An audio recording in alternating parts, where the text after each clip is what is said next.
संतों, गुरुओं, महापुरुषों को नमन। यहाँ सभा में उपस्थित नौजवान साथियों, प्यारे प्यारे बच्चों, मेरे पिता समान बुजुर्गों और हमारे साथ आए सभी सम्मानित साथी, आप सबको क्रांतिकारी जय भीम। साथियों, हमारे पास काम बहुत है, बहाने बहुत कम है।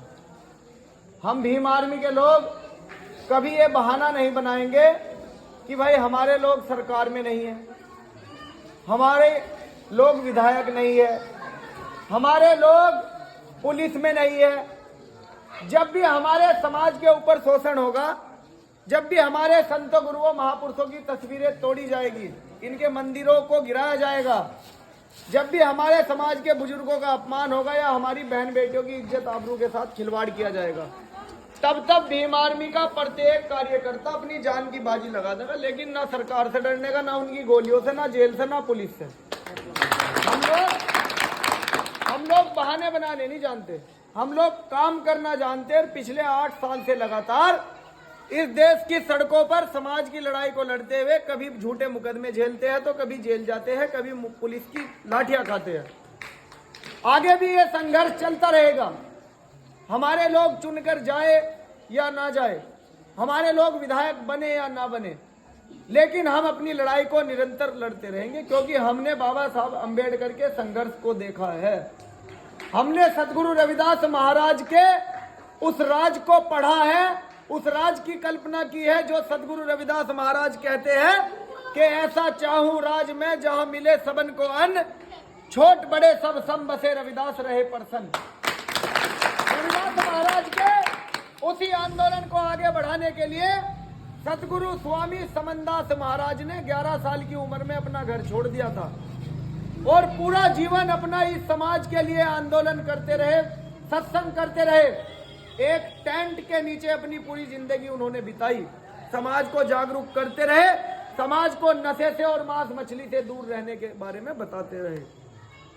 ऐसे संतों की, ऐसे गुरुओं की, ऐसे महापुरुषों की विचारधारा हमारे साथ है, इनका आशीर्वाद हमारे साथ है, हमारे बुजुर्गों का आशीर्वाद हमारे साथ है। तो हमारा तो उनकी पुलिस और गोलियां कुछ बिगाड़ नहीं पानेगी। अभी बीते कुछ महीने पहले भाई चंद्रशेखर आजाद पर गोली चलाई उन्होंने, क्या बिगाड़ लिया उन्होंने? भाई ने अस्पताल से निकलते ही कहा कि मैं इनकी गोलियों से नहीं डरता, मैं इनकी गोलियों से नहीं डरता। मेरे सर पर हजारों माओं का और मेरे बाप दादाओं का आशीर्वाद है, बुजुर्गों का आशीर्वाद है। ये जो युवा खड़े हैं आज इस देश की सड़कों पर अधिकारों के लिए लड़ रहे हैं, ये युवा मेरी ताकत है और जब तक मैं खड़ा हूं इनके बीच में, तब तक इनका कोई बाल बांका नहीं कर सकता।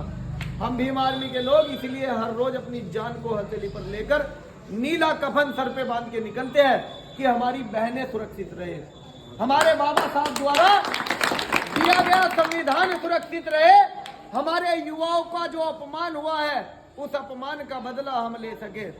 और वैसे भी हम अपने गुरुओं को, महापुरुषों को और संतों को जब पढ़ते हैं तो इन्होंने हमें सिखाया है कि बदला नहीं लेना है, बस बदलाव करना है। जिन लोगों की सोच छोटी है, जो हमें जाति के नाम पर अछूत या चमार समझकर छोटी जाति कहते हैं, जो हमारे बुजुर्गों के साथ भेदभाव करते हैं, अपमानजनक इनके साथ व्यवहार करते हैं, उन लोगों की सोच बदलनी है अपनी काबिलियत से।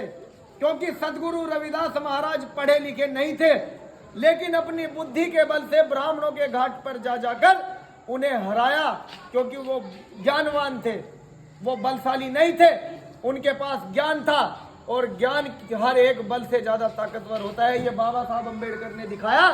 जब हजारों मनुवादियों के नेता, गांधी और नेहरू जैसे नेता, पटेल जैसे नेता जब संविधान सभा में बाबा साहब का विरोध कर रहे थे, तो बाबा साहब ने अपने ज्ञान के बल पर एक कलम की ताकत से देश के प्रत्येक नागरिक का जो पैदा भी नहीं हुआ, सबका अधिकार संविधान में लिख दिया। हम उस कौम में जन्मे हैं जिस कौम के हिस्से में पैदा होते ही संघर्ष और मेहनत मजदूरी आती है। देश की आजादी के बाद कोई राजपाट को ले गया, किसी को धन धरती मिली, किसी को रोजगार मिला तो किसी को व्यापार मिला, किसी को चीनी मिले मिली तो किसी को कपड़ा मिले मिली, किसी को शहरों में नौकरियां मिली तो किसी को शहरों में दुकानें मिली। लेकिन हम उस समाज से आते हैं जो धरती का सीना चीर कर फसल उगाते हैं, जो बड़ी बड़ी बिल्डिंगें, इमारत, पुल बनाते हैं, जिसने इस देश के नवनिर्माण में अपना खून और पसीना लगाया है। हम उस गरीब मजदूर समाज के मेहनत कश लोग हैं। हमारा कोई क्या बिगाड़ेगा? सदियों से संघर्ष करते आ रहे हैं, जीवन भर संघर्ष करेंगे और बाबा साहब सदगुरु रविदास महाराज के आदर्शों पर चलकर एक दिन बहुजन समाज की सत्ता स्थापित भी करेंगे। डरते नहीं है किसी की गोलियों से, किसी की जेलों से। बहुत बार जेलों से मुकाबला हुआ है, उनकी जेलों में जगह कितनी है हमने देखी है। एक जेल में 1000 से ज्यादा लोग नहीं रख सकते वो, और हमारी संख्या इतनी है कि 1000 लोग तो हमारे एक्सीडेंट में और बुखार में ही पड़े हैं। तो बहुत संख्या है हमारे पास। हम इस संविधान को बचाने के लिए भाई चंद्रशेखर आजाद के साथ खड़े हैं। कितने लोग मानते हैं कि चंद्रशेखर आजाद बाबा साहब और काशीराम के रुके हुए कारवां को आगे बढ़ाएगा? कितने लोग मानते हैं? हाथ उठाकर बताओ। 2024 के लोकसभा चुनाव में चंद्रशेखर भाई आपकी लोकसभा नगीना से चुनाव लड़ेंगे। आपके रिश्तेदार भी होंगे, आपके भाई बंधु होंगे, आपके आस पड़ोसी होंगे। जो लोग यहाँ नहीं है उन तक मेरी बात पहुंचाए कि भाई चंद्रशेखर आजाद को अब मिलकर मजबूत करना है। जिस लड़ाई को मान्यवर काशीराम साहब लड़ना चाहते थे और बहन कुमारी मायावती ने 4 बार मुख्यमंत्री बनकर जिस लड़ाई को, जिन अधिकारों को हमें दिलाने का काम किया, अब वो लड़ाई रुक गई है। अब उस लड़ाई को हमने 4 बार जैसे अपनी बहन जी को मौका दिया, ऐसे ही एक बार अपने भाई जी को भी मौका देकर देखो कि 11,000 की लाइन मायावती की सरकार में थी, 33,000 की लाइन चंद्रशेखर की सरकार में होगी। एक बार मौका देकर देखो।